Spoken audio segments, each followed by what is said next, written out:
She joined Toastmasters to become a better storyteller and to improve her presentation skills to larger audiences. Get ready for an inspiring speech as she recounts some of her life experiences that have molded her into a more intentional woman that she is today and how she got here. With her speech titled, "In the Pursuit of Happiness," please welcome to the lectern Toastmaster Jerusha Barnes.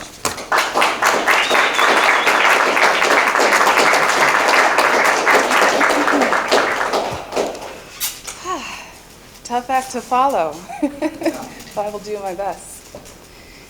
Self-discovery is the inward pilgrimage where we become the explorers of our own souls. I felt this way the day I started a remarkable journey. Upon graduating high school in the college town of Amherst, Massachusetts, at the impressionable age of 17, I was driven by colorful aspirations to become a big-time fashion designer in the Big Apple. As I said my goodbyes to close friends and family, there was a quiet confidence in my parents who knew that my Jamaican blood would spark a fearlessness and determination within me. At the time, I was seeking independence and success, but little did I know that this quest would uncover something far deeper.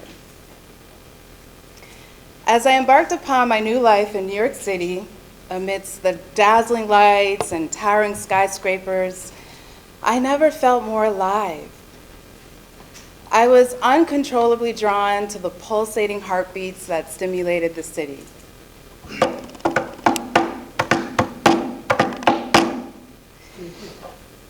The sounds of racks of fabrics being shuffled up and down the streets of the fashion district. The open gallery nights where art enthusiasts hopped from one to another around Chelsea.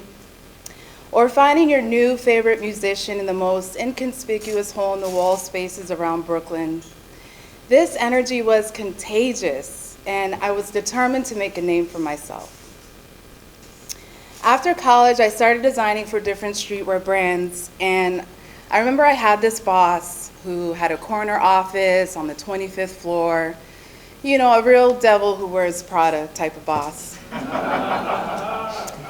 And I thought I wanted to be her, but night after night, I watched her work her life away, neglecting her family, trying to climb the ladder.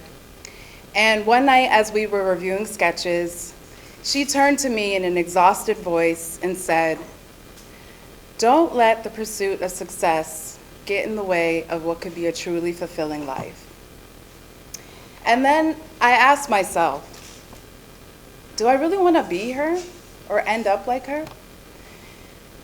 You know, on the outside looking in, it seemed like her life was pretty lavish, but I started to find myself caught up in the same relentless rat race, working tirelessly around the clock, having very little time for a personal life, and honestly feeling like I wasn't making much of an impact. I longed for more. So I quit my job, I packed a backpack, and I started traveling the world. On my first solo trip, I backpacked around South America for 4 months. And I'll never forget when I first landed in Peru, I was terrified to leave the airport. I sat there for over 2 hours reaching out to loved ones for moral support. Emancipate yourself from anti-slavery. None but ourselves can free our minds. Won't you help to sing these songs of freedom? Is all I ever had. Y'all know it. Yes. I finally mustered up the courage to leave the airport and start what became one of the most liberating trips of my entire life. 2 months in, I had met a group of solo travelers at a hostel in Buenos Aires, and we immediately connected. We all decided to change our plans and take a boat to Uruguay to travel up the coast for 2 weeks, where we discovered Punta del Diablo, a small fisherman's beach town where artists, hippies, retirees, just people who were tired of living the rat race went to live off of the grid. And I was taken back by the most humblest of lifestyles, watching them live in beach bungalows. I never saw such happiness. Growing and fishing for their own food, sharing with their community, homeschooling their children, putting on local spiritual art and music events. It was enchanting. We would wake up for sunrise yoga, meditation sessions, go to communal potlucks, and dance all night at the beach under the stars. This was the first time I truly experienced what the real alchemy of contentment, freedom, and community felt like. And I remember I met this couple who were from the United States who told me they had quit their corporate jobs and sold off all their worldly possessions and moved there years prior and never looked back. And when I asked them why, they said something that has always stuck with me. We had to let go of the pressures to conform to society, to find joy in simplicity. And in that moment, I really started to question the path I was on back home.